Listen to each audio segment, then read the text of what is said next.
મને કોઈએ કીધું કે લાલો શ્રી કૃષ્ણ સદા સહાયતે આ તો મૂવી છે ને એટલે ભગવાનની એન્ટ્રી થાય, બાકી આપણી લાઈફમાં આવું ક્યારે નથી થતું.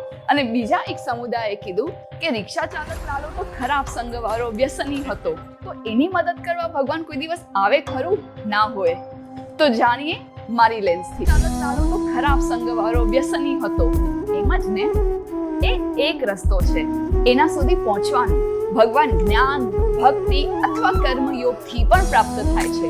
એઝ અ રિક્ષા ચાલક એ પોતાનું કામ ઈમાનદારીથી કરતો હોય છે. એને લાલભાઈ નામના પેસેન્જરને બહુ રસ સાથે આખું જૂનાગઢની એક જગ્યાએ લઈ જઈને ફેરવે છે, ઇતિહાસ આદિની વાર્તાઓ જણાવે છે અને એ સ્થાનની પ્રસિદ્ધ વાનગીઓ ખવડાવે છે. આવો કોઈ ગાઈડ પણ કરે છે ને?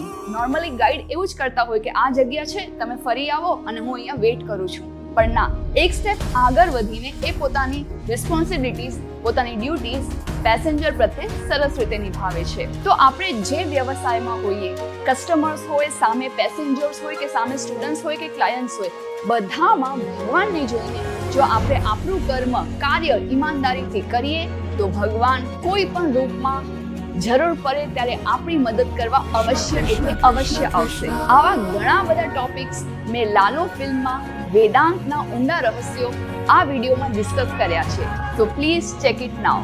જય શ્રી કૃષ્ણ.